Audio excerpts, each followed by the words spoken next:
બાળ સ્વરૂપ ઘનશ્યામ મહારાજની જય. જેમ છપૈયામાં ઘનશ્યામ મહારાજે અનેક બાળ ચરિત્રો કર્યા છે, એ જ રીતે અયોધ્યાની ધરતી ઉપર પણ ઘનશ્યામ મહારાજે ઘણા દિવ્ય ચરિત્ર કરીને એ ધરતીને પાવનકારી બનાવી છે.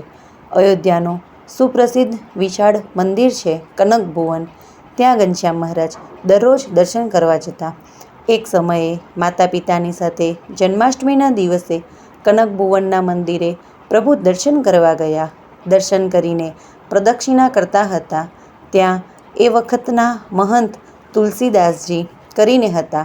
તેમને ઘનશ્યામ મહારાજની ઈચ્છાથી સમાધિ થઈ અને સમાધિમાં દિવ્ય રત્ન સિંહાસન ઉપર વિરાજમાન પરમાત્માના દર્શન થયા.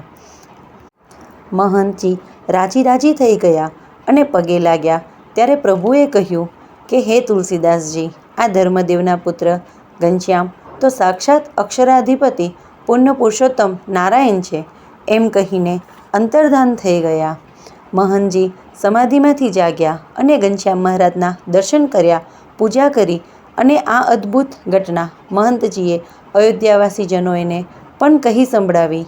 આ રીતે અયોધ્યાના આ કનક ભુવન મંદિરમાં શ્રીહરિએ અદ્ભુત ઐશ્વર્ય બતાવેલ. હાલમાં પણ આ મંદિર ખૂબ દર્શનીય છે. એક સમયે ધર્મદેવ તથા ભક્તિમાતાની સાથે રામ જન્મભૂમિ સ્થાનકમાં ઘનશ્યામ મહારાજ દર્શન કરવા ગયા. નાના પારણામાં શ્રી રામજી અને લક્ષ્મણજીની બે મૂર્તિઓ પધરાવી હતી અને પૂજારીજી ઝુલાવતા હતા. ઘનશ્યામ મહારાજ બાજુમાં ગયા. પારણામાંથી ઠાકોરજી હાથ લાંબો કરી ઘનશ્યામ મહારાજને ભેટવા લાગ્યા અને આ બાજુ ઘનશ્યામ મહારાજ એક રૂપે ઠાકોરજીને ભેટવા લાગ્યા અને બીજા રૂપે ભક્તિમાતા પાસે ઊભા હતા. પૂજારીજો આ દ્રશ્ય જોઈને ખૂબ જ આશ્ચર્ય પામી ગયા. ત્યાં તો પારણામાંથી અવાજ સંભળાયો, પૂજારીજી, આ ઘનશ્યામ મહારાજ તો અક્ષરાધિપતિ પૂર્ણ પુરુષોત્તમ નારાયણ છે અને એમની બાજુમાં એમના માતા પિતા ધર્મ અને ભક્તિ છે. એમના થકી જન્મ ધારણ કરી સર્વ જીવાત્માઓનું કલ્યાણ કરવા પધાર્યા છે, માટે તમે એમની પૂજા કરો. ઈષ્ટદેવનું આવું વચન સાંભળી પૂજારી ખુશ થઈ ગયા અને ભાવથી ઘનશ્યામ મહારાજની પૂજા કરીને હાથમાં કરતાલ લઈને નાચવા લાગ્યા.